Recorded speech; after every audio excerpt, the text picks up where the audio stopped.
Assalamualaikum warahmatullahi wabarakatuh. Puji syukur saya panjatkan kehadirat Allah Subhanahu wa taala yang telah memberikan saya kesehatan sehingga saya dapat menyelesaikan tugas ini. Baiklah, di sini saya akan mempresentasikan atau menjelaskan mengenai jurnal yang saya pilih yang berjudul Analisis Karakteristik Curah Hujan di Wilayah Kabupaten Garut Selatan. Jurnal ini ditulis oleh Dedi Mulyono.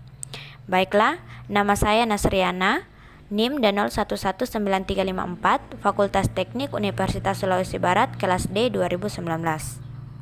Baik, kita langsung saja masuk ke materi. Yang pertama yang saya akan jelaskan adalah air merupakan hal yang sangat penting bagi keberlangsungan makhluk hidup di dunia ini. Jadi dengan kata lain, air merupakan suatu hal yang sangat berharga sekali. Air dapat dimanfaatkan untuk keperluan di berbagai bidang, misalnya untuk keperluan sehari-hari, untuk transportasi air, dan pembangkit tenaga listrik. Kemudian, dengan kata lain, air dapat membawa kesejahteraan manusia dan makhluk hidup lainnya. Ketersediaan air merupakan suatu yang sangat vital bagi kehidupan umumnya dan manusia khususnya. Dan berdasarkan dinamika siklus hidrologi, salah satu sumber air utama adalah hujan. Secara alami, hujan terjadi dari proses kondensasi uap air di udara yang selanjutnya membentuk suatu awan. Bila kondisi fisik baik di dalam maupun di luar awan mendukung, maka proses hujan akan berlangsung. Oleh karena itu, sifat dan kondisi suatu hujan atau musim hujan sangat tergantung sekali pada kondisi cuaca atau iklim yang terjadi. Adapun ketersediaan air secara alami dalam skala global adalah tetap, hanya terjadi variasi baik terhadap ruang maupun waktu pada skala regional. Kemudian di sini saya juga akan menjelaskan pengertian dari debit. Debit adalah banyaknya air yang mengalir per satuan waktu atau banyaknya air yang mengandung atau tersimpan pada suatu tempat atau diberi sumber air. Biasanya banyaknya air dengan pemakaian saluran liter ataupun dengan meter pekat 3 atau meter kubik. Kemudian kita masuk ke sumber dan teknik pengumpulan data. Data penelitian yang didapat berupa data sekunder untuk perhitungan, di mana data tersebut diambil dari Dinas Sumber Daya Air dan Pertambangan Kabupaten Garut. Data-data yang diperlukan diantaranya peta topografi, data klimatologi, data curah hujan, dan data debit. Data curah hujan yang diambil dalam penelitian ini adalah selama 10 tahun. Adapun lokasi tempat penelitian, yaitu lokasi penelitian karakteristik curah hujan ini adalah di wilayah Cikajang dan Bumbulang, Kabupaten Garut yang dibatasi oleh sebelah utara Kecamatan Boyombong dan Cicurupan, kemudian sebelah selatan Kecamatan Pakenjeng dan Samudra Indonesia, kemudian sebelah timur Kecamatan Banjarwangi dan Pakenjeng, yang terakhir sebelah barat Kecamatan Pamulihan dan Cisewu. Oke. Kita masuk ke hasil dan pembahasan. Yang pertama, analisis hidrologi. Pemakaian rumus-rumus acuan berdasarkan data curah hujan yang tersedia untuk menentukan curah hujan area rata digunakan rata-rata aljabar dengan rumus RH sama dengan H1 ditambah H2 per 2. Yang dimana RH adalah curah hujan area harian rata-rata. Kemudian RH 1 dan 2 adalah curah hujan pada stasiun 1 dan 2. Baiklah, pada tabel 4.1 perhitungan curah hujan harian maksimum rata-rata. Baik, tabel ini akan saya tampilkan di video saya.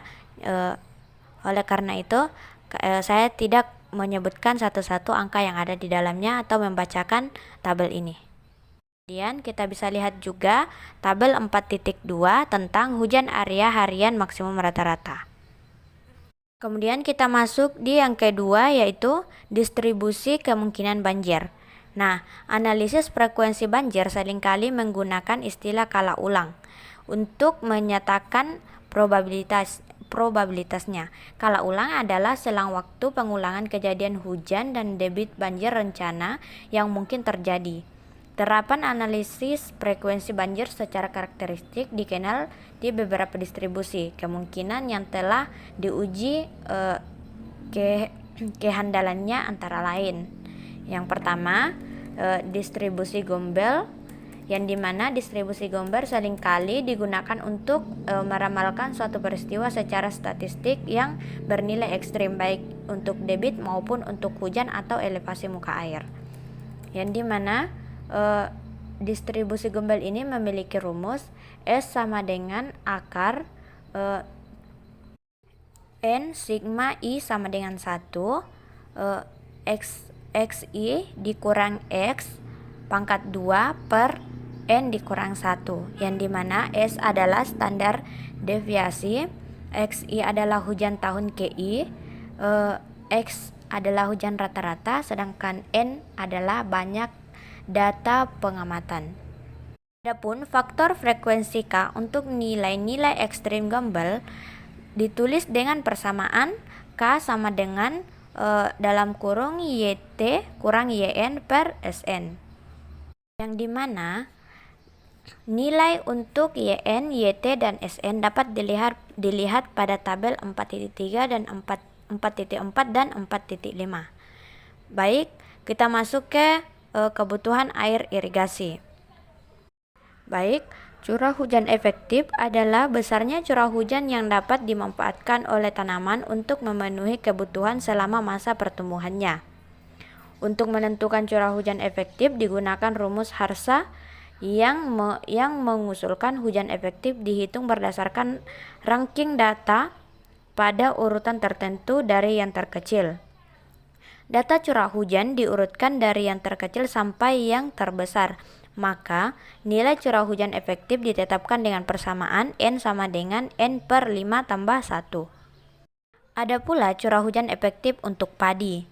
Nah, curah hujan efektif untuk padi ini, untuk irigasi padi, curah hujan diefektifkan bulanan diambil 70% dari curah hujan minimum tengah-tengah bulan. Dengan rumus RE sama dengan 70% R80. Nah, di sini ada tabel yang dimana saya akan tampilkan nanti di video. Nah, curah hujan R80 adalah ranking ketiga atau 80% dengan penggunaan persamaan 46 yaitu 70 mm. Jadi curah hujan efektif adalah Ref sama dengan 70% kali 70 sama dengan 49 mm. Baiklah, kita masuk ke kebutuhan air bersih di sawah. Nah, kebutuhan air irigasi untuk sawah dinyatakan dengan rumus NFR sama dengan ETC tambah P dikurang RE tambah WLR. Kemudian, jika musim tanam 1 dimulai bulan Oktober atau 31 hari dengan koefisien tanam KC sama dengan 1, evaporasi potensial ET0 sama dengan 5 mm per hari, perkolasi sama dengan 3 mm per hari, WLR sama dengan 150 mm per 15 hari, ETC sama dengan KC ET0 sama dengan 1 kali 5 mm per hari sama dengan 5 mm per hari, WLR sama dengan 150 per 15 sama dengan 10 mm per hari, Ref sama dengan 49 per 31 sama dengan 1,58 mm per hari. Nah, NFR sama dengan 5 tambah 3 dikurang 1,58 ditambah 10 sesuai dengan rumus yang ada tadi di atas, maka menghasilkan 16,42 mm per hari.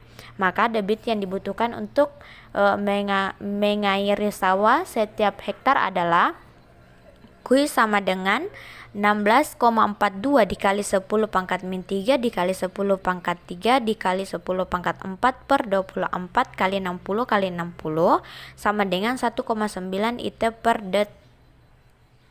per H. Kemudian kita masuk ke perhitungan intensitas curah hujan. Nah, intensitas curah hujan ditentukan berdasarkan lengkung kekerapan durasi, di mana perhitungan intensitas ini didasarkan pada curah hujan harian maksimum dengan periode perhitungan intensitas ini. Didasarkan pada curah hujan harian maksimum dengan periode pengamatan 10 tahun, sedangkan lengkung kekerapan durasi dihitung berdasarkan formula dari Mononobe, yaitu dengan menggunakan persamaan 4,8. Hasil perhitungan intensitas curah hujan dengan berbagai kala ulang diperlihatkan pada tabel 4.9 sampai dengan tabel 4.11. Baik, adapun rumus yang digunakan yaitu I sama dengan R24 per 24 dikali 24 per T pangkat 2 per 3. Di sini ada diagram atau lengkung kekerapan durasi hujan yang dimana nanti saya akan perlihatkan di video. Kemudian kesimpulan yang saya dapat ambil yaitu stasiun hujan yang diambil dalam analisis karakteristik curah hujan di wilayah Garut Selatan adalah stasiun hujan di Cikajang dan Bung Bulog mulai dari tahun 1995 sampai 2004 selama 10 tahun. Curah hujan R80 adalah sebesar 70 mm per hari. Kemudian kebutuhan air bersih di sawah pada awal masa tanam pada bulan Oktober adalah sekitar 1,9 it/det per H. Kemudian data curah hujan yang ada adalah curah hujan harian, sehingga dalam perhitungan intensitas curah hujan yang dipakai untuk perencanaan drainase adalah dihitung dengan cara Mononobe dengan berbagai kala ulang, sedangkan kala ulang yang diperlukan untuk perencanaan drainase biasanya kala ulang 5 tahunan. Baiklah, hanya itu yang sempat saya sampaikan atau jelaskan dari jurnal yang saya pilih. Lebih dan kurangnya mohon dimaafkan. Wabillahi taufiq wal hidayah. Wassalamualaikum warahmatullahi wabarakatuh.